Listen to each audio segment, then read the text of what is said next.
What's going on, guys, and welcome back to Footy with an Edge.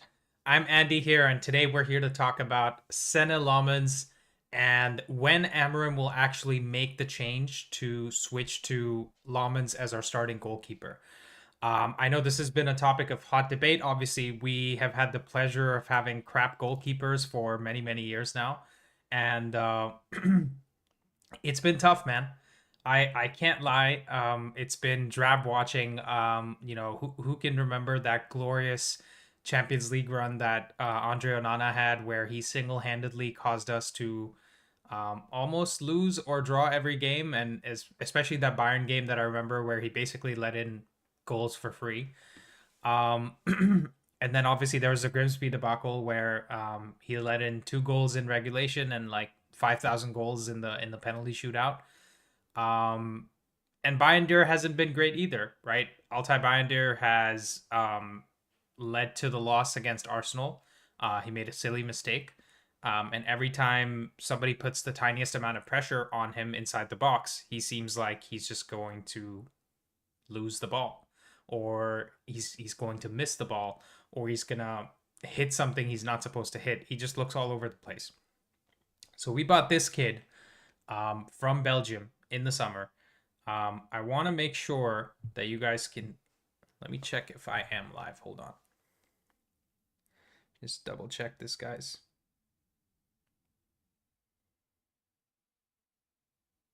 It's something he's not supposed to. Yeah, okay. Looks like it is live. Maybe I have some issues with my YouTube studio here. But anyways, yeah. The long and the short of it is that everybody's calling for Lammens to start. I think some people were even asking for him to be started in the derby.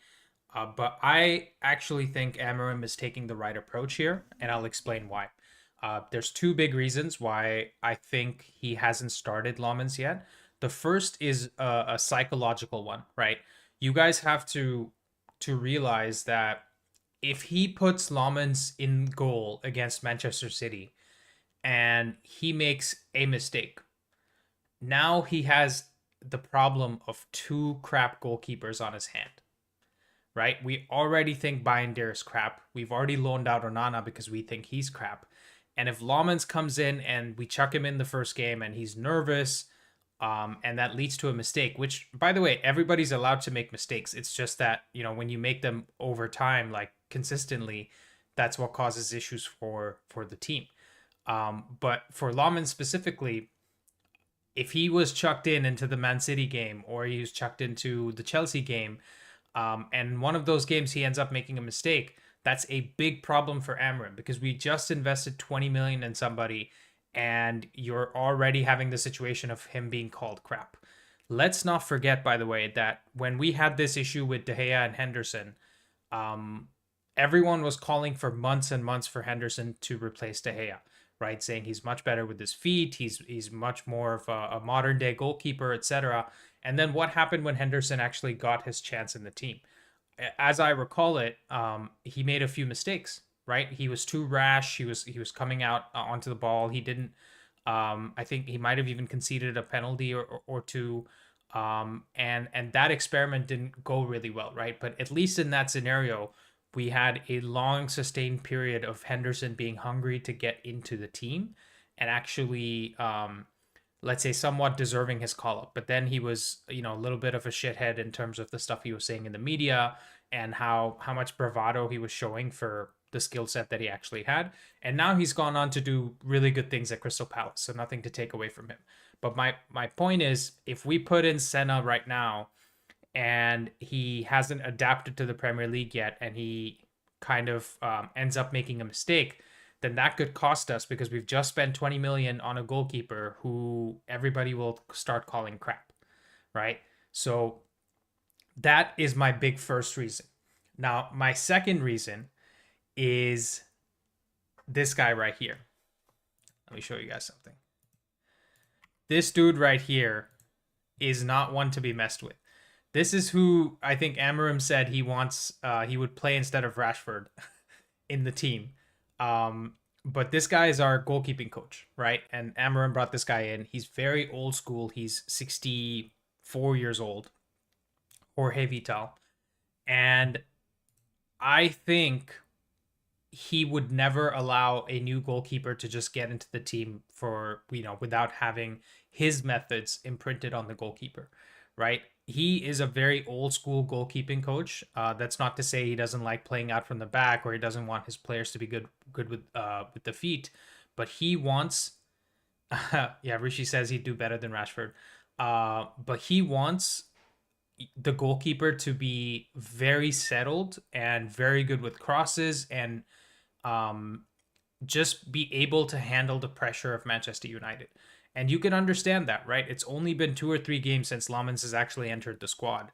If we give him enough training, if he plays with all the players, let's say for 5-10 training weeks, that gives him more confidence to actually go and execute on the pitch instead of just throwing him in there, right? You have to kind of earn your spot in the team, and be ready to take on the mantle when it comes over to you. And the other thing is, what does it? The third reason, I guess, is what does it mean for Altay Bayindir, right? That you have purchased this 20 million pound younger goalkeeper, and yes, he made that one mistake against Arsenal, and yes, he has looked shaky since then in terms of corners and set pieces, etc. But you you need to have even if he's going to be your second goalkeeper moving forward in terms of Altay Bayindir, you need to make sure that he has some confidence in him. You can't just strip him of all confidence. It's ultimately he's part of the squad, he's part of the team, and you want Lammens and Bayindir both to have confidence so that, come what may, if you have to start one of them, they're going to be good enough to step up to the plate. So for me, if you were going to drop Bayindir, it had to be after the Arsenal game, but he didn't drop him. He stuck with him. And since then, yes, he has looked shaky, and yes, he hasn't been the best goalkeeper in the world, but you need him as part of your squad to have some confidence. And right now, he probably just barely deserves to keep his spot. And Rishi says there's news that we're still looking for number one next summer. It's interesting, right? United have always struggled to sell players, and if we are gonna buy another number one next summer, that means we need to sell both Onana and Bayindir, because then Lammens becomes number two, and I just don't know how that's gonna work. It seems like a lot of investment going into the goalkeeper department without actually settling on a number one. So for me, Lammens can't start because our goalkeeping coach is old school, and he needs to see some stuff from him in terms of the bare minimum before he can actually throw him into the team. And I also think the other reason is that Bayindir's confidence can't be just crushed like that, regardless of how crap we think he is. That's probably the reasons there. Okay, let's. Looks like we have somebody waiting in the waiting room. It's actually a caller that's called in before. By the way, guys, if you want to get involved yourself, I see there's about 20 plus people watching live here. If you want to get involved yourself, I'm going to drop the Discord link in the chat here. Give me 1 second, guys.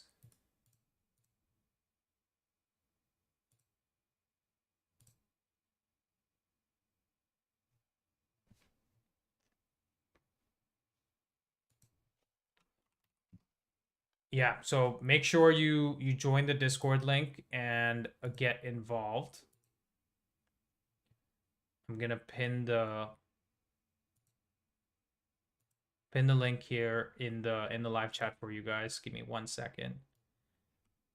Here we go.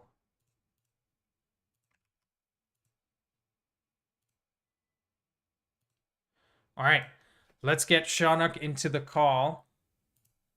Shanak, you're live on Footy with an Edge. We're talking about the goalkeeping situation today.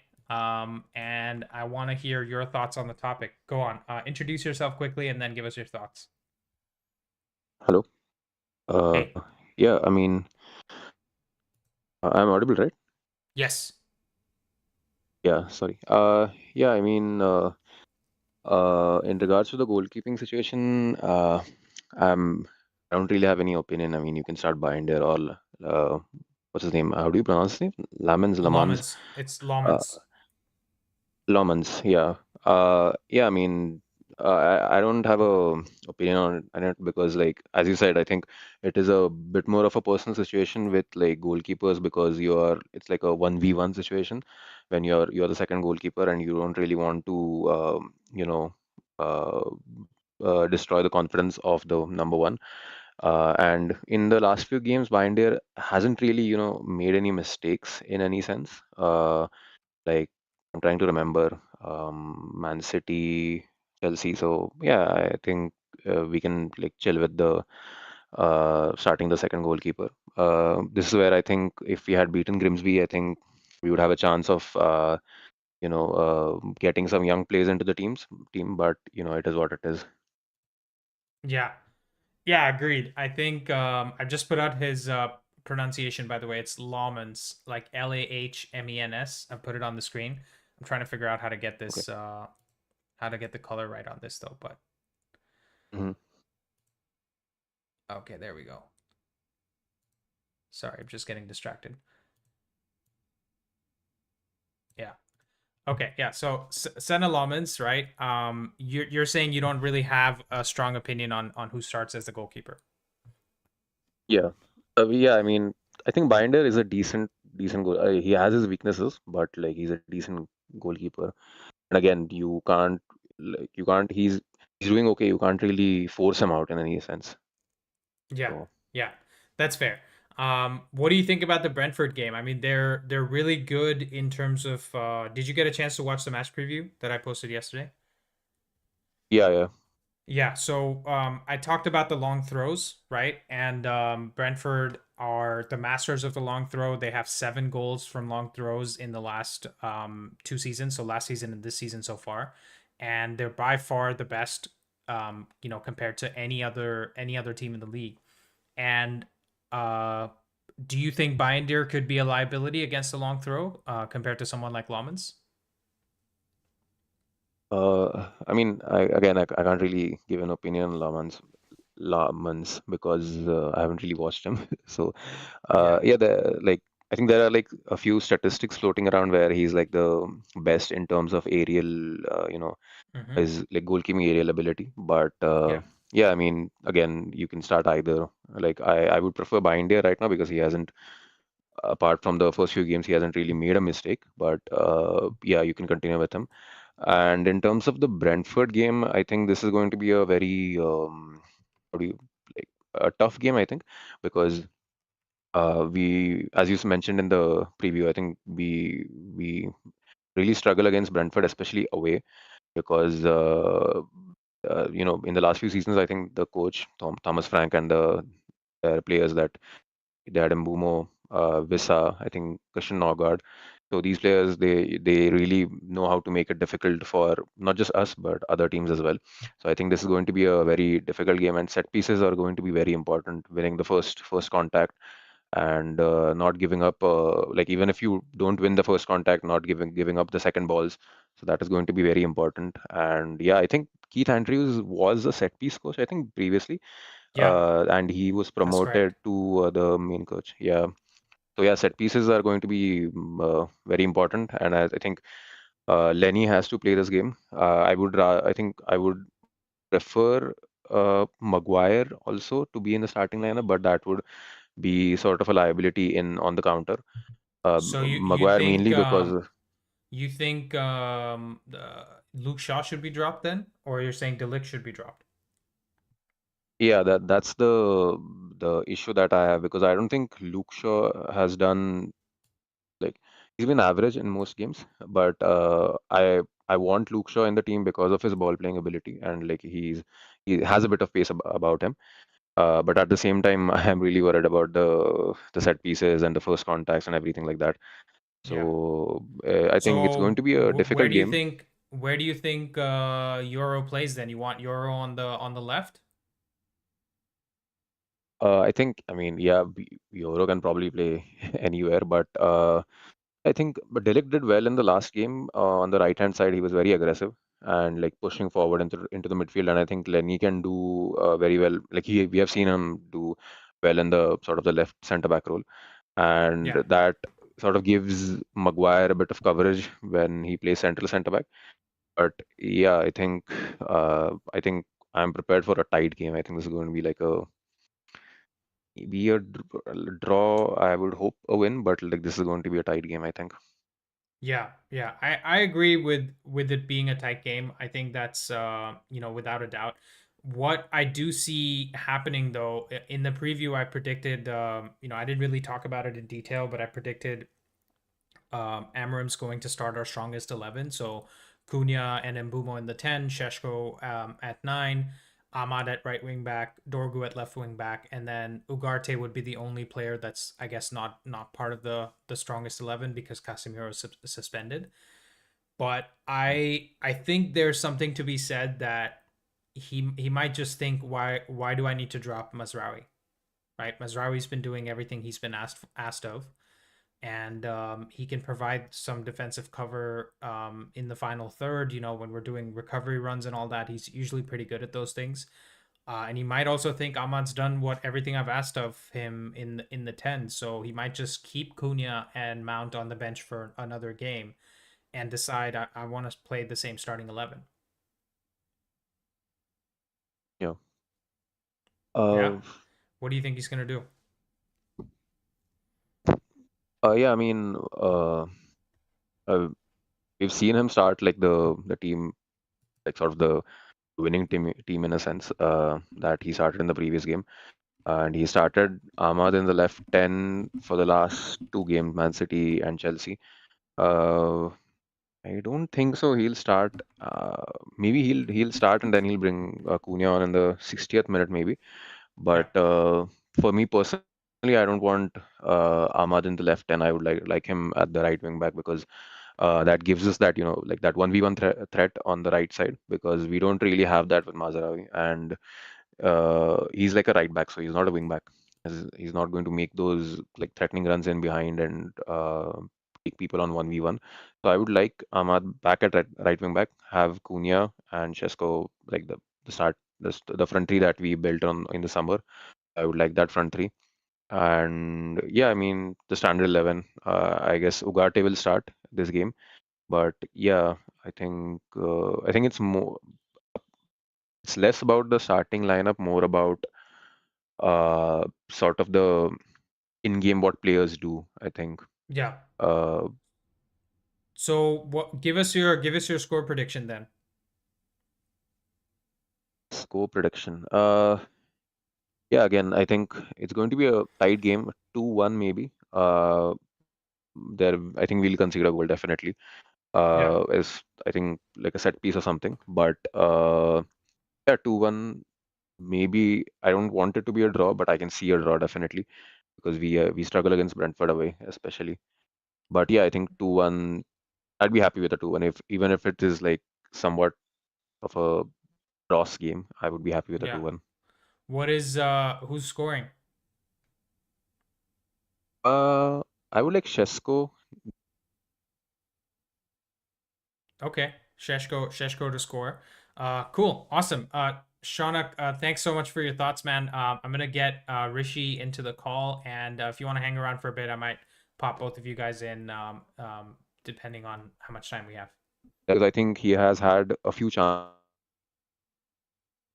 Hello.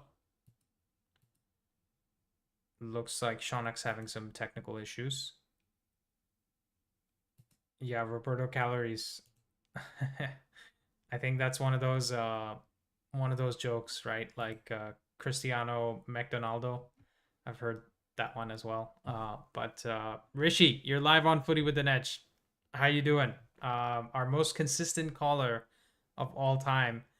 Um, how are you? And go on, introduce yourself and tell us your thoughts on the two topics we're discussing today. Hi Andy, how's it going? Yeah, I'm great. Even better to have you on the show. Glad to be here. I think it's an important conversation to have regarding the goalie because let's be honest, we haven't had like a dependable goalie for the last 2.5 years. And if some people are being harsh, they'll count the last couple of years from the hair as well and say that we haven't had a dependable I goalie for the mean, last 3 years. if you ask Roy Keane, we haven't had a dependable goalie since Van der Sar. Yeah.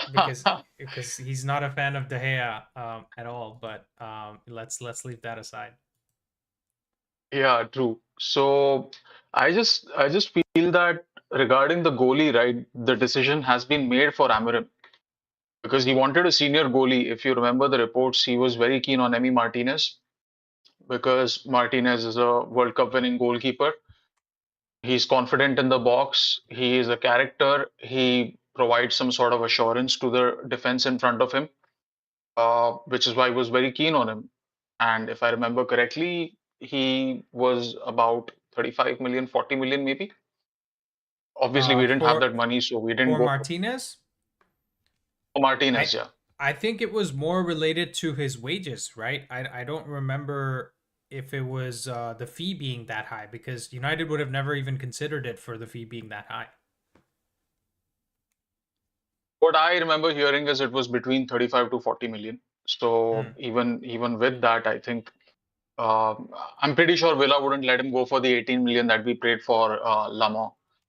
So Lammens, or however you pronounce his name. Yeah, it's Lammens. Lama. Yes. Yeah, yeah, Lama. Okay, yeah. Lama. So yeah, the decision's been made for Amorim. He didn't get the senior goalie that he wanted. Um, he can't risk Laman's confidence, going down because if he starts him, he doesn't do well for the first Yeah. couple of games, the press is going to be all over him. And then you can't go back to Binder because you've decreased his confidence by dropping him in the first place. So you have two goalies and neither of them is confident. So you can't take a chance, right? I remember a similar situation Sir Alex faced once Van der Sar retired.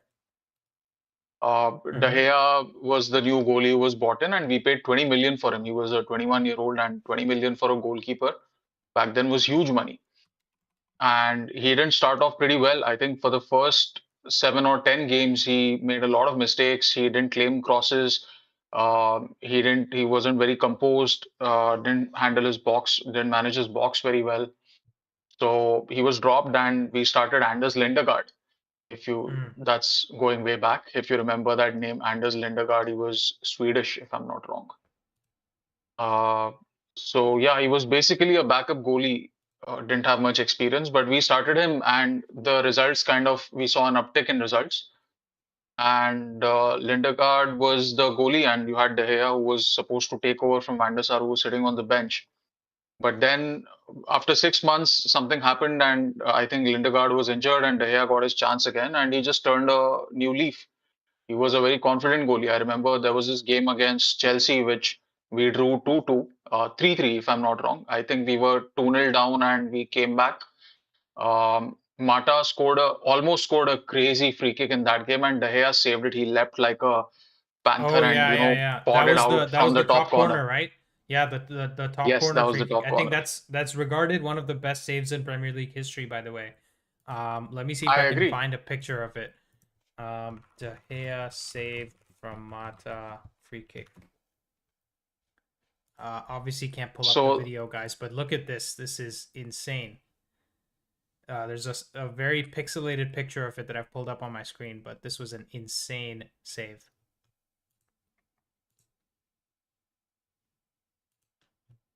Yeah, it's this one right here. Yeah, I can't find a good picture of it, but yeah, go on, Rishi. Right. So we've seen this at our club whenever you replace a goalie and you get two goalies who are neither of them is a short starter. It's a problem. So the decision, like I said, has been made for Amorim. He has to stick to Bayender, and unfortunately, the only way he gets replaced is if he makes a terrible error and he needs to be rested.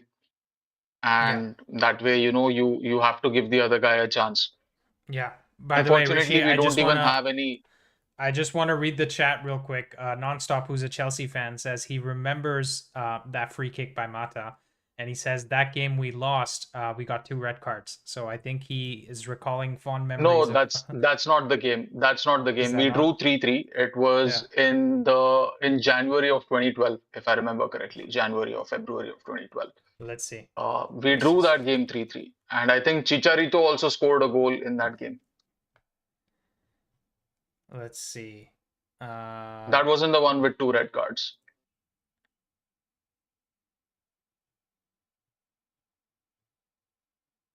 I think Ashley Cole was already suspended due to a red card into that game. I'm just That pulling it was up on my Ashley screen Cole's right now. first season too. Yeah, first season Yeah, at February. Yeah, that was a 3-3 draw. Yeah, there were no red cards in this game, but yeah, Chicharito scored. He came on as a sub, and Wayne Rooney had 2 goals. Yeah, that's the one. I believe we were trailing 2-0 or 3-0 at Yeah, it looks after the like it first was half. 3-0. It was 3-0. Johnny Evans' own goal, Juan Mata at the 46th minute, and David Luiz scored one at the 50th minute.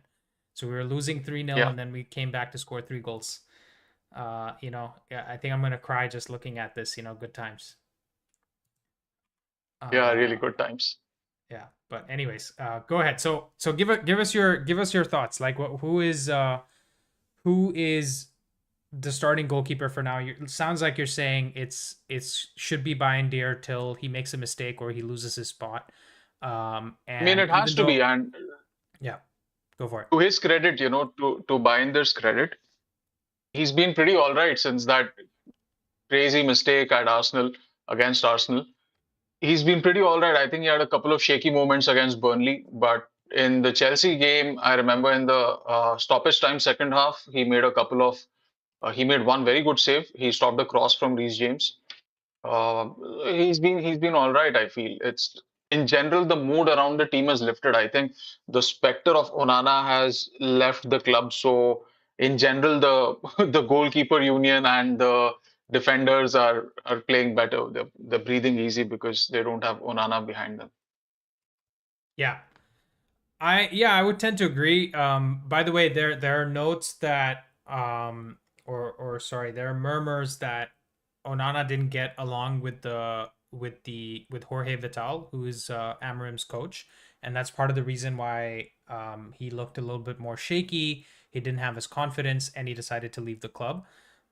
Because let's be honest, he could have just stayed around and sat on the bench and caused more problems for us, but good riddance that he actually went to Turkey, and it looks like he's doing well, right? So hopefully we can get some money from Trabzonspor in the summer. Cool. So Rishi, give us your thoughts on the game. What's your prediction for this game? What are you worried about? So it seems strange to say as a United fan, but I'm not really worried about this game. I think So we're gonna lose. I What you're think this saying is is we're gonna lose. No, I'm pretty confident about this game because I think the last game right against Chelsea, it showed we can hold our bottle. I think it was Hmm. very important that we got the result that we did, and after so many things that went against us in the game, we still managed to get a positive result. Of Yeah. course, we were playing at home, and I think this one is at the G-Tech, playing away, Yes. right? Yes. Correct. Yeah. So I'm not really concerned about this game. I'm for the first time in many years, I think I'm excited about this game because if you see there is an uptick in the mood in the fan base as well. And I have to give you credit, Andy, because the kind of videos that you've put out in the last week, especially the one about statistics, I think people have actually seen evidence that we are seeing an improvement in performance. We are seeing an improvement in numbers, and it's just a matter of time before the performances catch up to the number.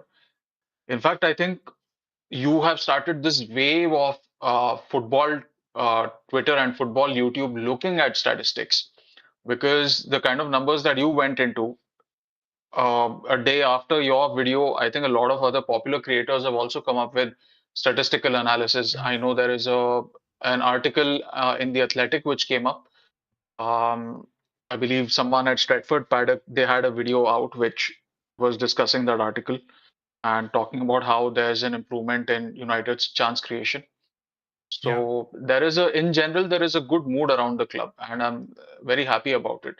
In fact, Brentford is kind of our boogie team, and we are kind of looking forward to the game. At least I am. Yeah. So, Well, to be uh, fair, you Brentford know, was more like I always, whenever I think about Brentford and Brighton, I think about sad Eric Ten Hag, because I feel like those two teams were always our bogey teams. In fact, in his first season, I think 2 out of the first 3 games we lost to Brighton and Brentford, and then we lost at home to Brighton and then away at Brentford 4-0, and then we started the uptick in form where we were really hard to score against, and we finished third in that in the league in that season at the end. But I think Brentford is always a tough team to play. I think many people had them going down because of Mbumo leaving, Thomas Frank leaving, and a bunch of other players leaving as well. But I have the feeling that they have done enough in the window to stay afloat this season. They could probably, finish in the lower half somewhere, not a traditional Brentford finish, because they have brought in Kelleher. Kelleher is a really good goalkeeper. And what I heard from somebody in the comments for my match preview was, watch how Kelleher is going to have the game of his life. And obviously he's a former Scouser, like played for Liverpool. So I can see that happening, right? So I am worried in that sense that this could be another repeat of Burnley, like I mentioned in my preview as well. And we just have a situation where he's man of the match, and we fail to score, and they get one chance, they score one goal, and it's either 2-2 or 1-1 or something like that, especially with the long throws and all that. Which is why I feel I kind of disagree with the preview that you put out today morning. You said that you don't want Maguire to start the game.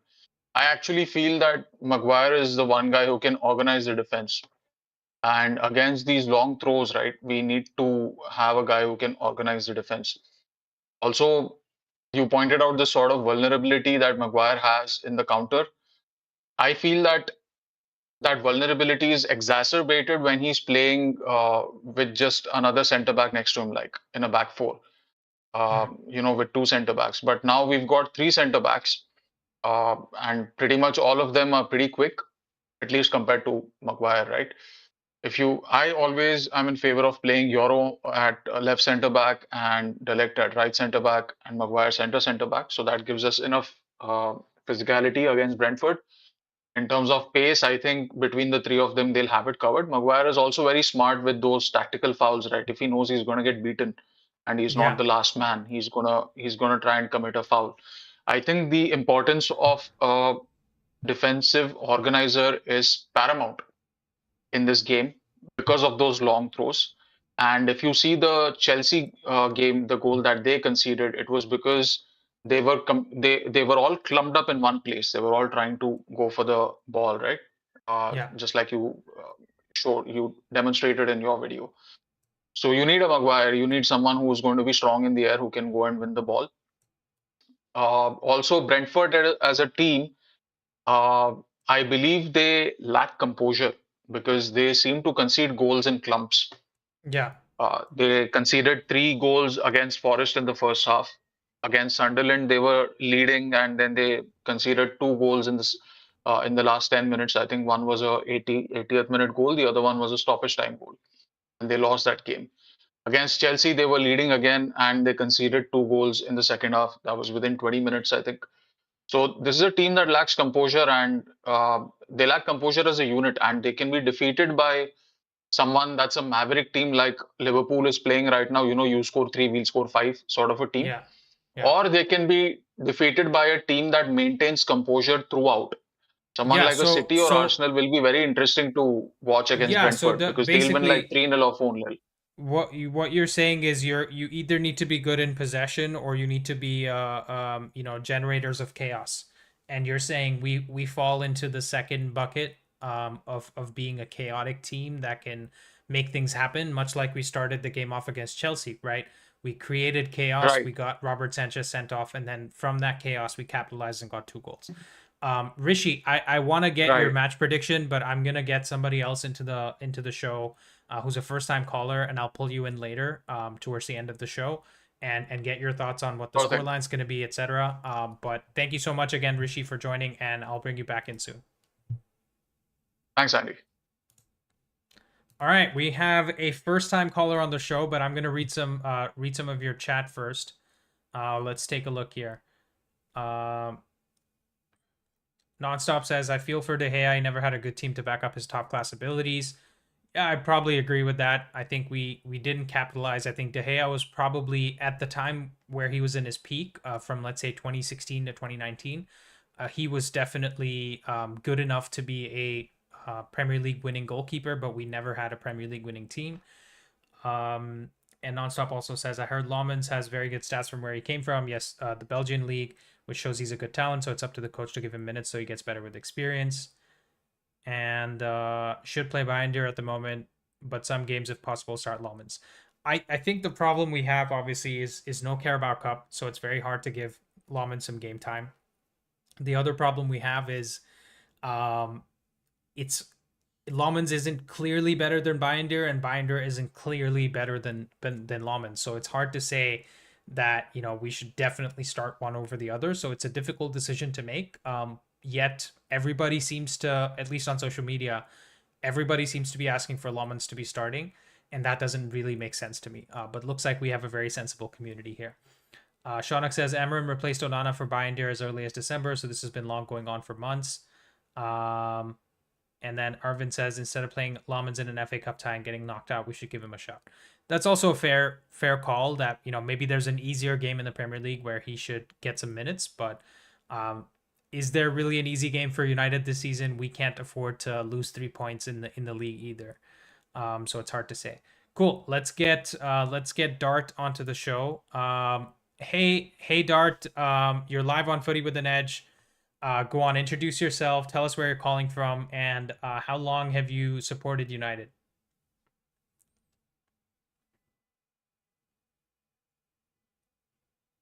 Hello?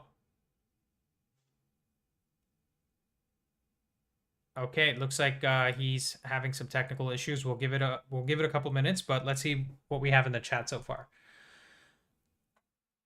Nonstop says you need to play.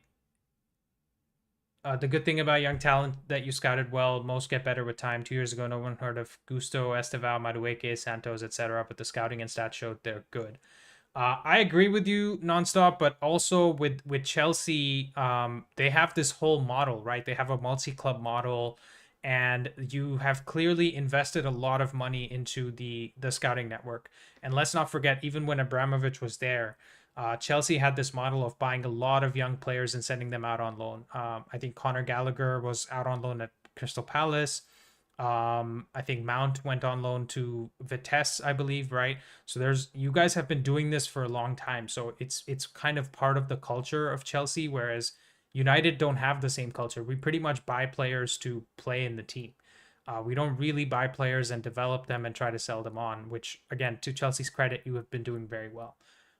So I actually really like Malo Gusto, by the way. I think he could be a really good addition to our team at the right wing back spot, but we'll see what Ahmad does over time. And Chef Shah says, I desire Casemiro on the midfield and let the goalkeeper play. Well, Casemiro is suspended for the next game for obvious reasons.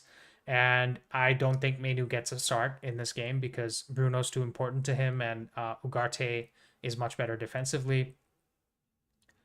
I think United should be concentrating more on performances than results. I somewhat agree with you. I think underlying performances are super important. And to be fair, I think Amorim has been prioritizing the performances because the underlying numbers are very good, as I discussed in a recent video myself. So I think it can work. Cool. Let's see if Dart has figured out his technical issues yet. Hey Dart, you're live again on Footy with an Edge. Let's see if your mic is working. Okay, looks like he's having some issues. Anyone else, guys? We have the lines open. The Discord link is pinned in the chat. It's also in the show description. Please join. It's going to take you a second to sign up, and you can just come and give us your thoughts. Right? Any first time callers that want to come give their thoughts about this game, about Lammens, about anything else you want to talk about, please do so. All right. In the meantime, let's get in Richie and Shaunak to get some discussion going. Richie and Shaunak are two callers from Mumbai on at the same time. Go on. Let's have a discussion about this game in terms of what our match prediction is going to be, and is there one of you guys have to be worried about us losing this game? I want to hear some opinions because I know I am concerned. I think there's a couple of ways that we could lose this. One is the goalkeeper has a great game and we lose on the counterattack. The other is we switch off on set pieces and we end up losing, much like we did against Burnley. So give us some not so rosy pictures about this game.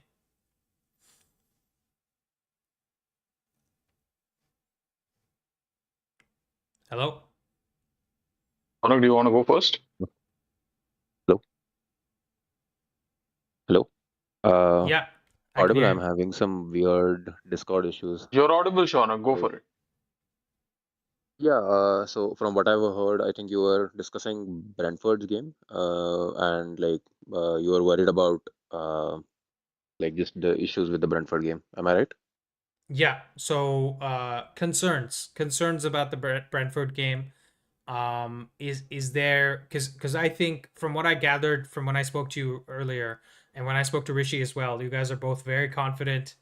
There's pretty much no chance we can lose this game, and that generally always means that we're going to lose this game. So tell me an alternative scenario where we actually don't execute on the game plan and we end up not winning this game. Yeah, I mean, I'm not confident that we are like going to win this game 100%. I think it would be a draw in my mind, like from what I've seen. But yeah, in terms of uh, yeah, I mean, a goalkeeping mistake, set pieces, not winning the first contacts, not winning the basic duels, something like that, and um, just the basics. I think Brentford do the basics very well. They have been doing this since like since they have come up in the Premier League, which was like 4 years ago, I think. And under Thomas Frank, they used to do the basics very well. Just numbers behind the ball when in defense, winning their duels like 1v1s, in winning the first contacts, the second balls, everything like that.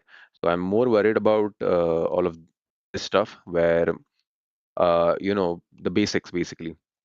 So yeah, Yeah. I think we definitely we can lose this game. It's not a case that I'm like completely confident. We saw them draw 2-2 against Chelsea, and even though we won against Chelsea, I'm definitely worried about this game. Yeah. Yeah. That's a fair point. Rishi, your thoughts? Yeah, if I have to play devil's advocate, then I see in the comments here, Real Chaos says they have new manager bounce.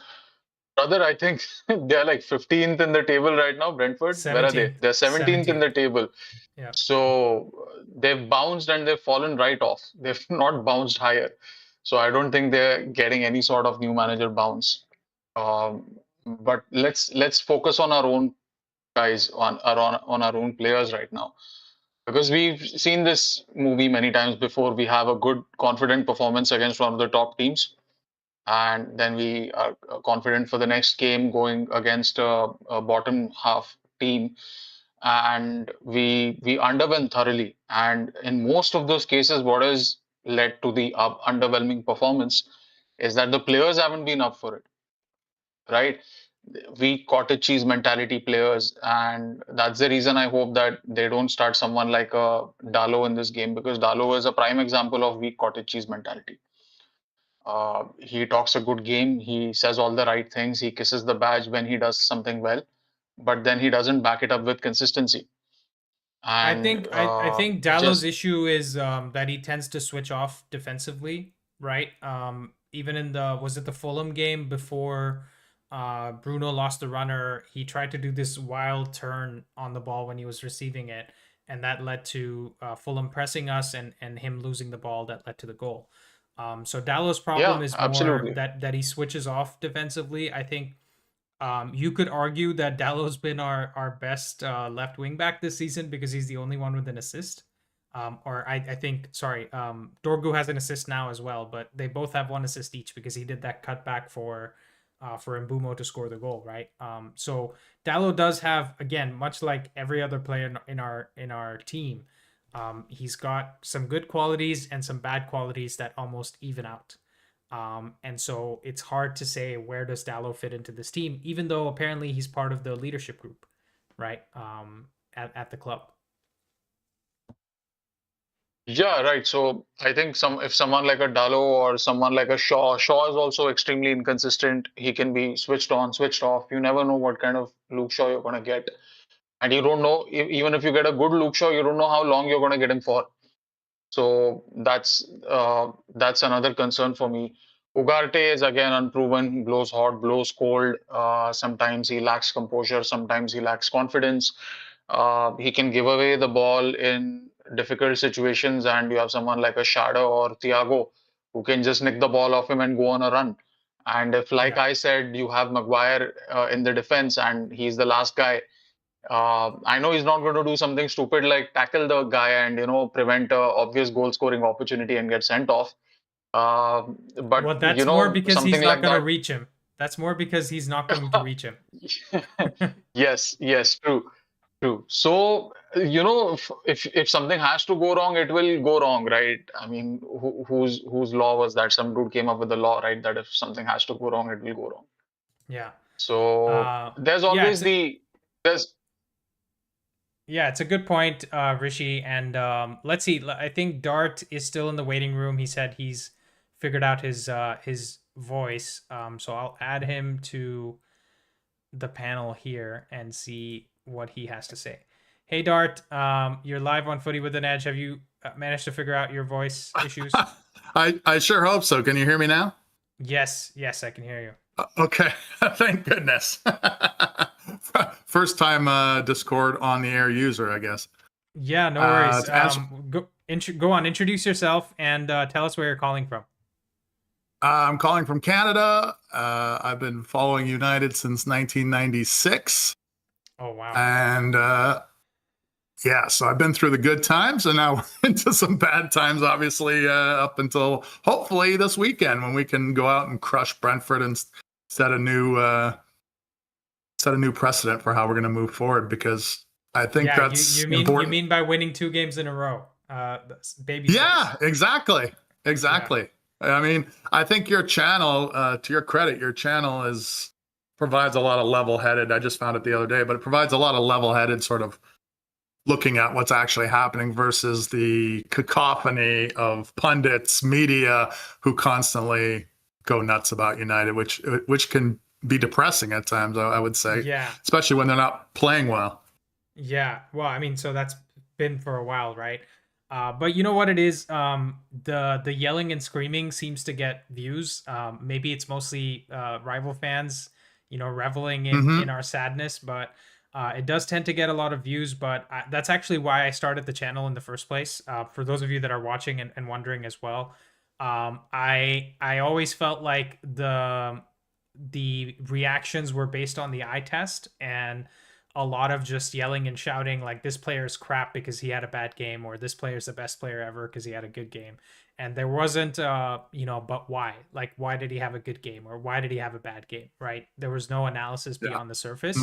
And it was also a lot of yelling and shouting. So it's kind of, more composed analysis, more cogent analysis, but also giving you an explanation as to, what's going on beyond the scenes. But I appreciate you. Did you give us a name? I don't think I haven't been watching as closely because I've been trying to fix all this. But what name are we looking for? Your name. Oh, D'Artagnan. D'Artagnan. Okay, awesome. Yeah. D'Artagnan, welcome to the show. First time caller here. Give us your thoughts on the goalkeeping situation quickly, and then let's also talk about the Brentford game. Well, obviously we have a new keeper that's yet to play, so the jury is still out. But I agree with your position I heard earlier in the show about sort of gradually working him in. That's what I would do. I think it would have been a mistake to throw him into Manchester City right away, or and even Chelsea probably. But Brian Deere played okay in the last game, and I'm not going to start heaping flowers on him, but. He's. I remember back to last year where he was instrumental in us knocking out Arsenal out of the FA Cup, where he saved a bunch of penalties and stuff. So he has some talent there. I think he just got his confidence shaken And then the whole team's confidence has been shaken. So this, like, I feel like that just extended to Bayern too, whereas everyone has kind of been, rough over the last couple of years for sure. So I think they'll probably. My assumption is they'll go with Bayern again this weekend, and I think that's probably the right call. I mean, Amorim knows better than I do. I mean, if he's not seeing what he wants at Lammens yet, or whatever the case may be, then you got to trust in what he's doing. Up until the point you no longer can, basically. Yeah, for sure. I think, it's interesting. I think it's not really about Lammens not showing enough. It's more just that, we think it's like, FIFA career mode, right? Where you just buy a player and you put him straight into the team. But he's getting bedded into a new system. His social media following has probably gone up 10x since he signed for United. Nobody has ever asked him before how he pronounces his name as much as they do now since he signed for the club. So there's so many changes happening in his life, and you need to realize he's moving to a new country. The weather's probably a little bit worse, and all these things are happening with him that he needs some time to actually bed into it.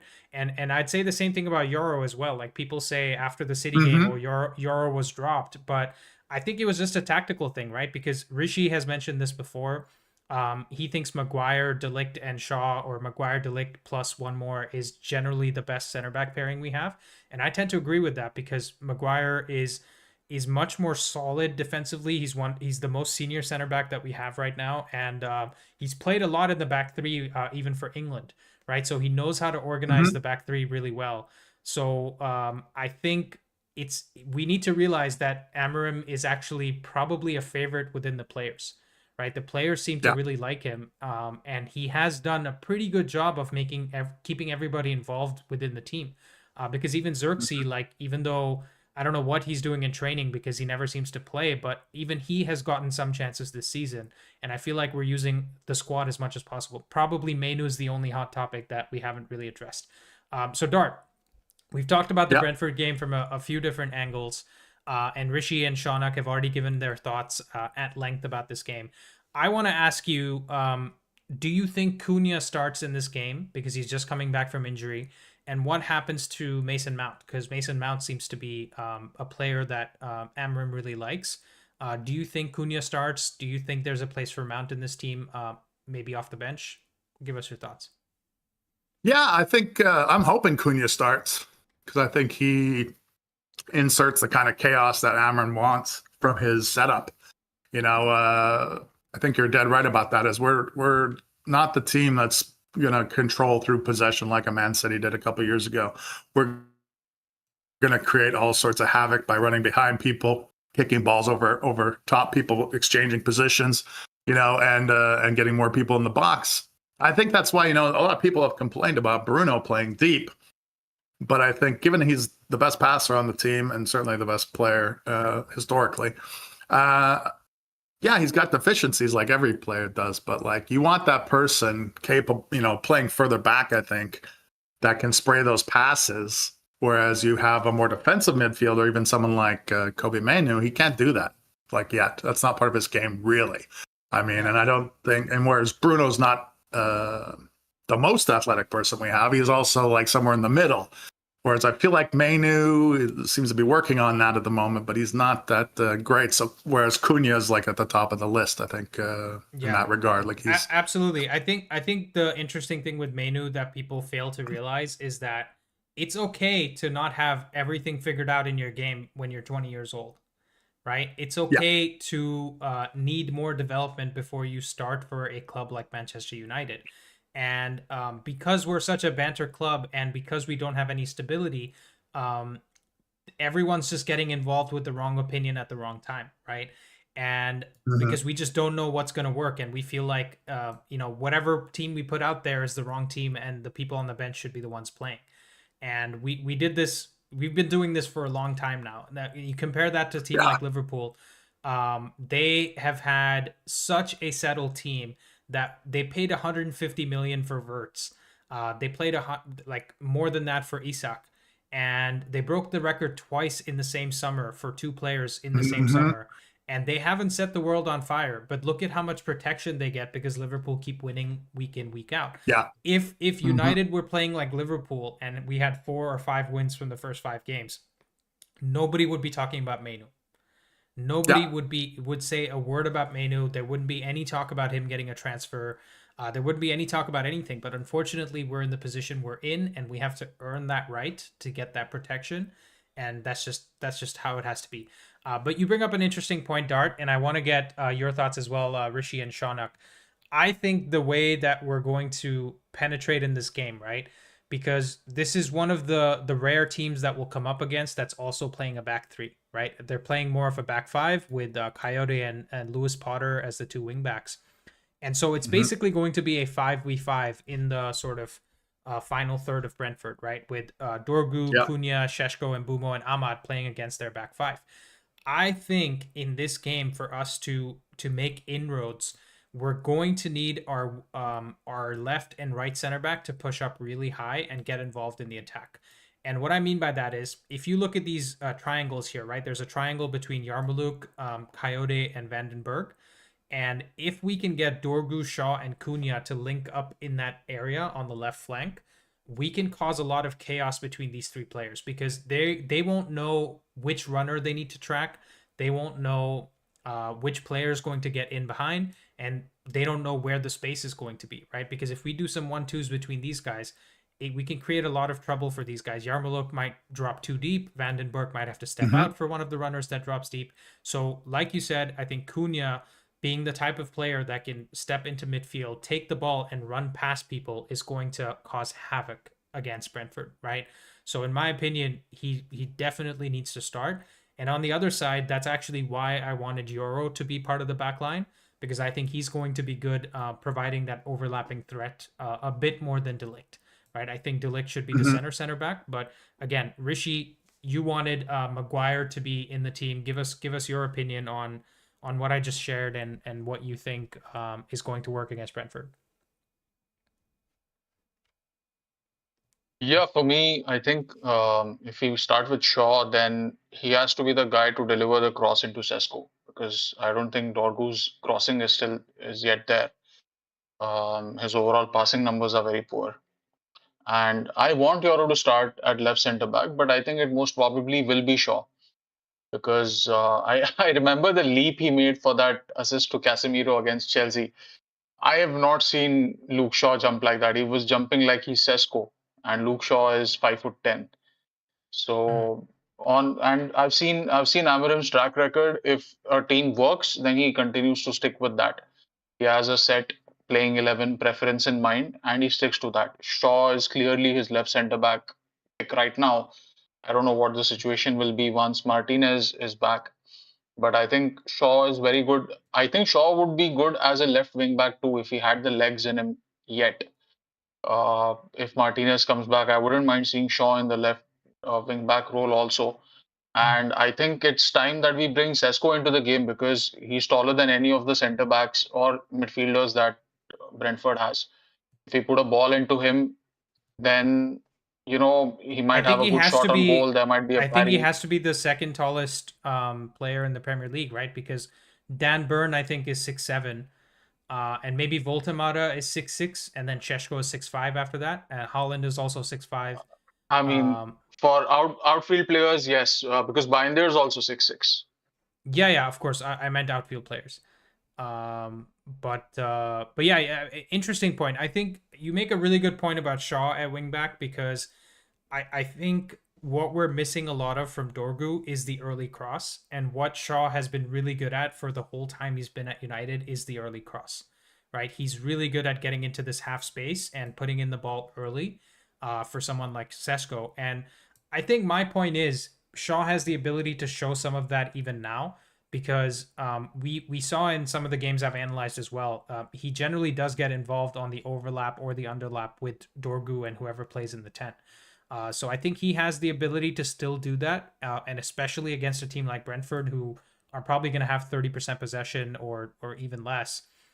He's going to have the opportunity to get here.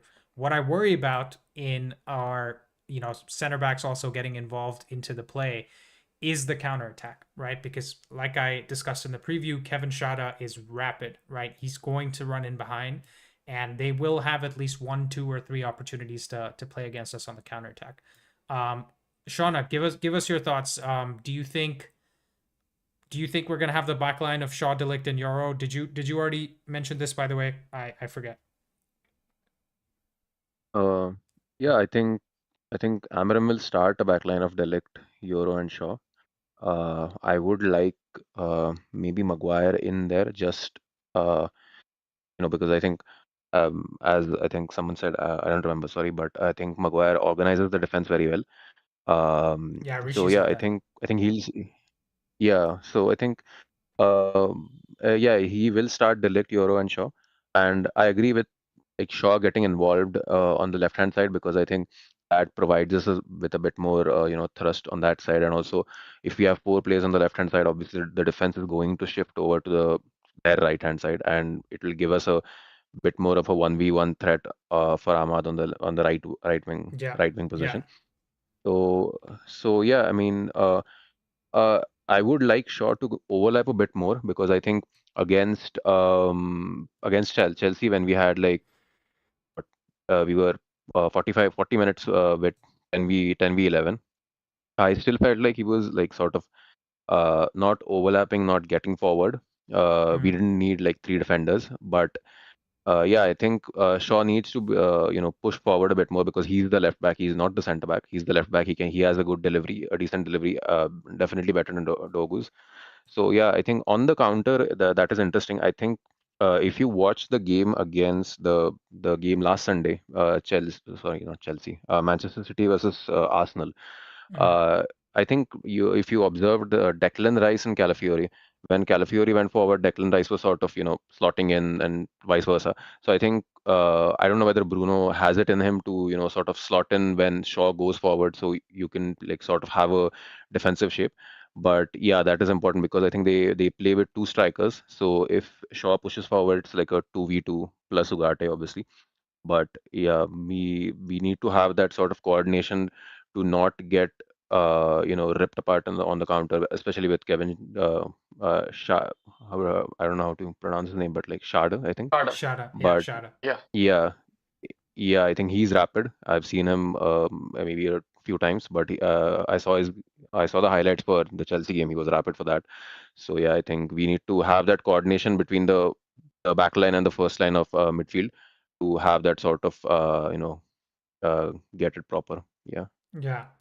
I just want to say, by the way, I don't want to be taking any advice from Arteta bin Laden, because he's been Yeah. a real terrorist, as everyone's been calling for, and I don't think I don't think there's much to learn from that, because we're not going to score any goals if we learn from Arteta. But jokes aside, I get your point. I think his what he has done, actually, and people don't give credit to Arteta for this, and obviously all the memes are there for you guys to see as well. But the Premier League has actually evolved, right? Football goes in cycles, right? We had the way Premier League football used to be played before, when Sir Alex was here, right, with the 4-4-2 and the wingers, going from box to box. And then obviously Pep Guardiola's style of possession football became really popular, where all the teams started to build out from the back. And now the response to the Guardiola style of football has been the let's say the center backs playing at fullback, and the taller players being better on the ball, because over the last 6, 7, 8 years, all the academies have forced even let's say taller, less technical players to become more technical. So even Guardiola did this, right? He bought Guardiola, who's a center back, to play at left back. He bought Nathan Ake, who was a center back at Bournemouth, to play at left back. And he's been doing this a lot. So I think Arteta has gotten a little Kusanov is a bit centre ahead of back the. and he plays at right back. Yeah, right. Kusanov as well. And what to give credit to Arteta, I think he's gone ahead of the curve a little bit and started to focus on the defense even before Guardiola has started to focus on the defense. Because you see this season, Guardiola played against United at home and he played on the counterattack. He played against Arsenal and he had the lowest possession he's ever had in his career, I believe. and Arteta has done it before Pep has done it. So I think this is the next evolution of football, which is unfortunately going to lead to more terrorist memes. By the way, these pictures are hilarious. And I think what's going to happen is you're going to have more of those maverick type of forwards that are going to decide the games and lead to winning things. And where Amorim fits in within that interesting dynamic, I'm not really sure, but curious to hear your thoughts on this. Do you guys agree that this is the next evolution of football, leading to more like defensive tight teams, almost the Jose Mourinho type of football? Yeah, I mean, I think it makes the league, I wouldn't say more entertaining, but at least interesting in a way. You don't have, like, for example, Southampton coming from the championship and trying to play out of the defense with like championship level players, obviously. So and it adds a bit more of weightage to like managers like Sean Dyche, who have been saying since ages, like, at the end of the day, the difference is made in in both the boxes, in your defense and in the attack in their box. Yeah. So yeah, I mean, uh, yeah, going back to like Pep basically played like a sort of a long ball tactic against Arsenal. Just pump it to Haaland, and I mean, obviously he has the ability to play Haaland, who is probably the best striker in the world. But again, yeah, I think it at least makes it a bit more interesting in a sense. And if you have like players, for example, Reinders, who just carried the ball from the defensive third to the attacking third, or let's say Eze hasn't played much, but maybe Eze or someone like that who can just unlock a defense, where it adds a bit more of a spice to watching Yeah. the games. Yeah. Dart, give us your thoughts as well. What do you think about this Arteta terrorist football? Yeah, I mean, aside from the discussion around Arteta playing it safe all the time and that sort of narrative, which seemed to rear its ugly head with the Manchester City game, especially knowing what Manchester City was sort of up to this season so far. They're kind of shaky and they've been playing a lot more direct. So you think that Arteta would have thought that they would have been more open to being attacked themselves because of the way they're playing. But I think that's to draw sort of a connection between our situation and the future of football. I think that's why, and I don't know, because I haven't followed Amorim from the start, but I assume that he fell in love with this system which is an old system, really. And he sort of saw what it was doing in regards to the trends in football. And so, like, where everyone's going, playing possession-based football, playing out from the back and stuff like that, there's part of that. But the chaos it creates, if you ever watch sporting games, the chaos it creates up as they start to ping around passes from people running into the corners and stuff and cutting them back into the box. As Manchester City themselves witnessed in the Champions League last year, where they got pumped 4-1 or whatever it was. Yeah, I think there's that two schools of thought where you kind of like, you're trying to keep the ball most of the time and limit the opportunities for the teams and force them into counterattacking, or you got the Amorim system of just, I think he wants it's a kind of like an all-out attack in a way, because you're pushing the wing backs high and you're pushing, you're trying to create overloads at every stage of the field, essentially. Yeah. What's interesting? What's interesting is Amorim's system and his style of play is almost a direct response to Guardiola's style of play, and that 4-1 where he beat with Sporting, he beat City in the Champions League last year. A lot of that was basically, Guardiola's philosophy is, let's keep the ball as high up the pitch and then commit tactical fouls if the other team wins the ball back, because we're so far away. They're so far away from our goal that it's harder for them, or at least it takes longer for them to come closer to it and score the goal, right? Whereas before that, it would Mourinho's philosophy was, let's score 1 or 2 goals and that's sit so deep and make it really hard for them to break us down. And Guardiola's style of football was very much in response to the Mourinho style of football. And the next evolution to that was, had to be a situation where, what does Guardiola want the team the opposing team to stop doing. He wants to press them high and stop them from playing out from the back. And when Guardiola was first doing this, the center backs were basically old school center backs that didn't know how to pass the ball.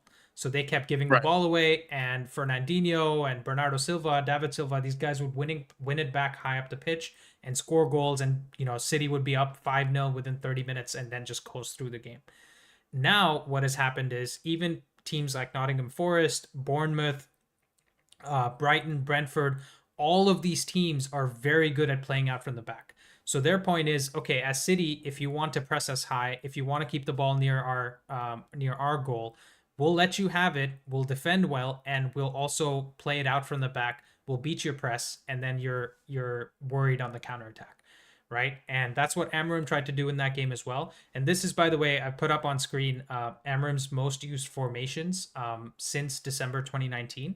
And all of the formations have 3 at the back, right? And his most preferred formation is the 3-4-2-1. And so when people say like, "Oh, why can't he just change to the back 4?" This is why, right? He can't just move away from something that he believes in, and he's been doing his whole life. Like, he can't just go. You can't just become a left-handed person if you've been a right-handed person your whole life. That's basically what this is, right? But yeah, interesting thoughts. Okay, Dart, give us your score prediction for the Brentford game. Ooh, 4-2 United. Okay, I was gonna ask who's gonna score 4. Yeah. We're gonna score 4. We're gonna convert some of those chances we've been creating, for crying out loud. Yeah. All right. That's a bit more optimistic than me, but also pessimistic at the same time, because my score prediction is 3-1. So you think we're going to score 1 more than I predicted and concede 1 more than I predicted. So, but it's a win, right? A win's a win. If we get 3 points, and if we have a goal difference of +2 from this game, then we'll finally be flat in terms of the league, because I think we are 6 goals for and 8 against right now. Richie, what's your score prediction? I think it's going to be a 3-2, just like the Burnley game. I think we'll be coasting 3-1 for most of the game. And then they'll score the second one in the 80th minute, and we'll have 10 minutes of squeaky bum time. Got it. So you're telling me I'm gonna be sitting there frustrated and nervous for another 45 minutes of the second half? Just for the last 10, I think we'll have an improvement on the Chelsea game. That's very nice of you, Rishi, to give me that grace. Shaunak, you already gave us your score prediction, right? What was it? My score prediction was we are going to waste time, 2 hours, and it's going to be a very, very raw draw, 2-1. Like, we'll win the game, but we'll be like, okay, we at least won the game, sweaty. Something like that. It's going to be a sweaty game. I'm the most pessimistic one, I think, out of all 4 of us. But I'll take a win, however it comes. Yeah, no, that's for sure. I think for the Arteta fans in the chat, they're probably predicting 1-0. But let's see what happens. All right, guys, thank you so much for joining today. Really enjoyed the conversation. Dart, thank you so much for the first time call, and hopefully you can join again. We do have 1 more person in the waiting room, so I'm gonna get him in, but I'll let you guys go for now, and hopefully you can be back for the match reaction. It's gonna be at 10 a.m. Eastern time. Are you on the East Coast? I'm here. I'm Central. Oh, you're Central. Okay, cool. Yeah, but I'll see you at the match reaction. Rishi and Shaunak, glad to have you guys as always, and I'll see you guys next time. Great. Thanks, Andy. Yep, thank you. Thanks. All right, let's get Eric into the show. He's been waiting for a while. Hey, Eric, you are live on Footy with an Edge. How are you? Have you called in before? No, this is my first time. Your first time. Go on. Introduce yourself. Where are you calling from?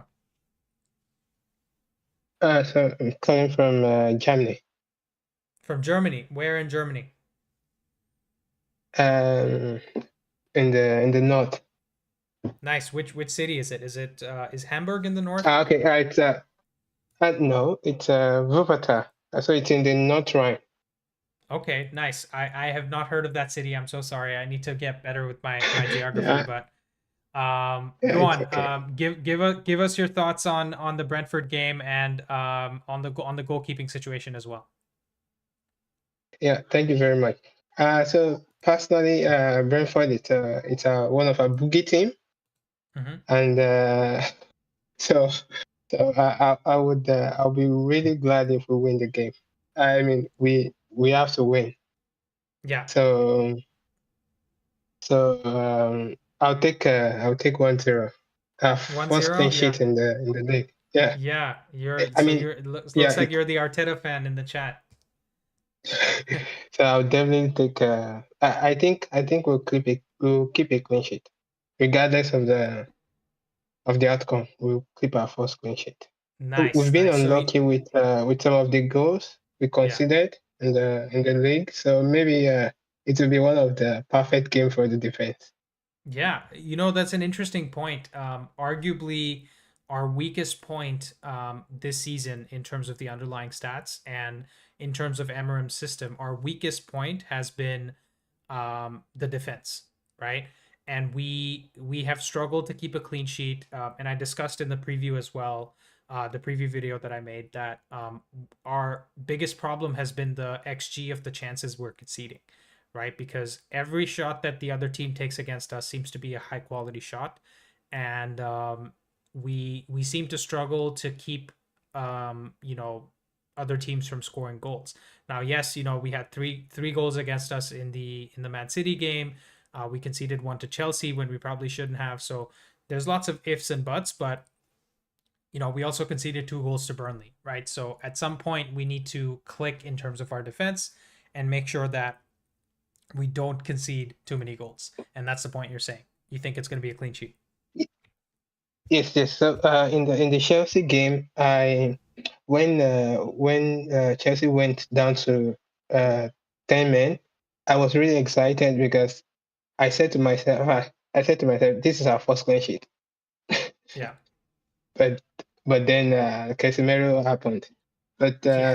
I think I would say it's a clean sheet for us. So whether it's 1-0, 2-0, or 0-0, but it's a clean sheet. It's gonna be a clean sheet. All right. Well, I'm excited. I think you're getting me excited about our defense now, and finally something else for me to talk about in a match reaction. Because honestly, for me, yes, a clean sheet is important.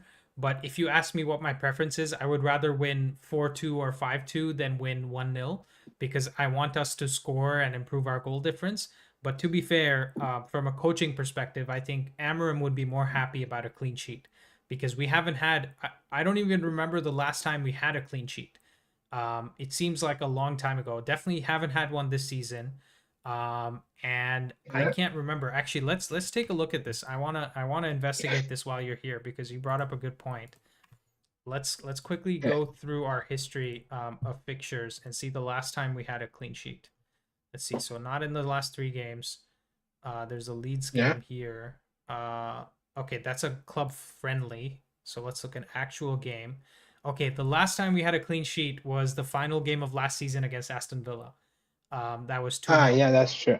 And before that, the last time we had a clean sheet was against Athletic Club in the quarterfinals or the semifinals. I think it was the semifinals of the Europa League, where in the first leg we beat them 3-0 away from home. So the clean sheets are very rare, and it's definitely necessary for us to get a clean sheet in this game. So it's a great point, and I appreciate your thoughts there. Cool. Eric, thank you so much for joining the call-in show, and hope you can join in again. We're towards the end here, so I'm going to end the call a little early today because I have some other work to do. But thank you so much for joining. Next time, if you can join a little bit earlier, I'll be sure to get a full session with you and have get more of your thoughts. No problem. Thank you very much. Thank you so much, Eric. That's Eric calling in from Germany. Great first-time caller. And for you guys as well watching in the chat, please make sure that you're live with us at 1 p.m. Eastern time, the same time we started today, on Mondays, Tuesdays, and Thursdays, and every match day half an hour after the full-time whistle, because I'm going to be live. I've committed to this. and you're gonna have to pull me out of my chair to stop doing these, because I'm having great conversations with everybody, and it's just a good time. It's a good time for me to learn from you guys, because you guys definitely have some really solid opinions. Very common, composed community this is, and much better than the yelling and screaming United fans that are out there. I'm just kidding. All fans are good. Cool. Thank you guys for watching, and I'll see you next time.